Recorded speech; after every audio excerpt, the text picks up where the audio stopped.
Hi, and welcome to A Precious Heart TV. I'm your host, Veronica Mills-Hollis, and today's topic is the teen mom experience. We're going to tackle this topic today because we want teen moms to know that their lives are not over. They can still be successful. Our guest for this episode is Veronica Torres. She was a teen mom who had her daughter at the age of 15. She's a community leader, and she travels the world representing one of this country's largest cities. She's also an advocate for small businesses, and she's an entrepreneur herself. And she's also a happily married wife. Thank you so much, Veronica, for joining us on A Precious Heart TV. Absolutely. Thanks for having me here with you. So, Veronica, tell us a little bit about your teen mom experience. Well, it's definitely a challenge. I guess even just saying teen mom, it just brings back memories of the experience itself. Not having a family around made it even harder, but I think when I go back and look at it, I definitely know that it makes me who I am today, and the adversity sort of just kind of builds onto making you stronger and more ambitious in where you want to succeed in life. What were your biggest challenges as a teen mom? The major challenge was my family. You know, coming from a Hispanic family, it was really frowned upon from my grandparents because it was more of an embarrassment to the family that, you know, you're supposed to get married, and we were raised Catholic, and a lot of things that came with that kind of put pressure on you know, going through the experience. It was really hard. I have to admit, I didn't have my mom. My mom and my dad were sort of absent in my life. They were there, but not there, involved in a lot of drugs and similar things that you hear about when you watch TV. And it was a very challenging time, and I had to make a decision then on what I was going to do, and I had to do it on my own. I didn't have my family there to support it, so it put me to really start goal setting and getting a job, but I knew that school was important, so it allowed me to stay there because I was ambitious enough to do it on my own. Who helped you get from there to here?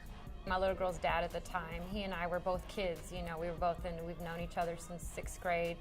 I think I was very independent then, but he definitely was there the entire time, supported whatever I wanted to do. And then my daughter, I mean, she, just as much as I was raising her, she was raising me, and it motivated me to continue on and to nonstop. And I want to make sure I gave her the life that I didn't have, and I wanted her to have someone she looked up to and had someone to mentor her. So how did you end up where you are today?